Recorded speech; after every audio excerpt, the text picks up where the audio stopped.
Si vous traversez une période compliquée, il y a bien évidemment, il y a plein de passages dans la Bible qui peuvent vous aider, mais je vous donne celui-là. Jean 16, verset 33. Je vous ai dit ces choses. Il faut que je me rappelle aussi parce que je l'ai appris, mais je dois vous le rappeler. Donc, je vous ai dit ces choses afin que vous ayez la paix en moi. Et en fait, vous aurez des tribulations dans le monde, mais prenez courage, j'ai vaincu le monde. Donc, en fait, c'est Jésus qui parle à ses disciples au moment où il sait qu'il va donner sa vie à la croix pour nous, pour nos péchés, pour effacer nos péchés. Et en fait, il sait également qu'il va nous envoyer le consolateur, le Saint-Esprit, dont on aura besoin au quotidien parce qu'en fait, les disciples, eux, ils ont eu la chance d'avoir Jésus vraiment au quotidien avec eux.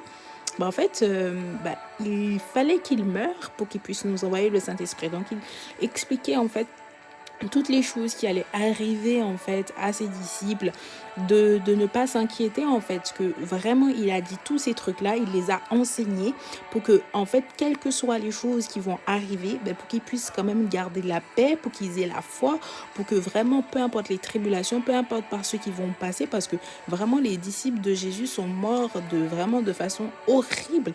Enfin bref, vraiment ils sont pas morts de façon très voilà.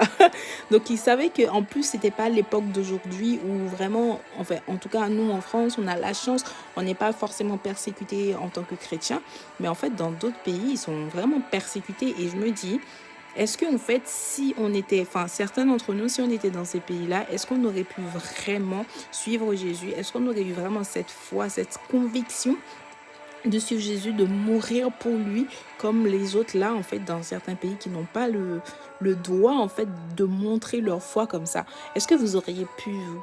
Parce que vraiment, en fait, il est écrit, vous aurez des tribulations, mais là, en fait, des personnes ont des tribulations, là, dans certains pays. Ils ne peuvent pas montrer leur foi comme ça. Et pourtant, ils ont cette conviction que, en fait, Jésus est mort pour eux. Ils ont cette conviction que Jésus, en fait, est venu en fait prendre nos péchés à la croix pour nous. Ils ont cette conviction que Jésus c'est leur Seigneur et Sauveur. Ils ont cette conviction que en fait ils auront la vie éternelle, que tout ça n'est pas en vain. Mais est-ce que vous avez cette conviction?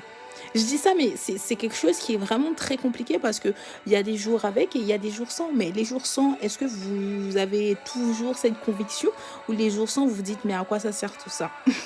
Voilà, c'est une vraie question. N'hésitez pas à me répondre en commentaire. Comment vous faites du coup pendant les jours sans? Est-ce que vous abandonnez votre Bible ou vous vous tournez au contraire dans votre Bible? Sur ce, je vous envoie plein d'amour, plein d'argent et surtout prenez soin de vous comme à l'accoutumée et n'hésitez pas à vous abonner parce que parfois on médite la Bible ici et parfois c'est des petits conseils aussi. Donc prenez soin de vous. On se retrouve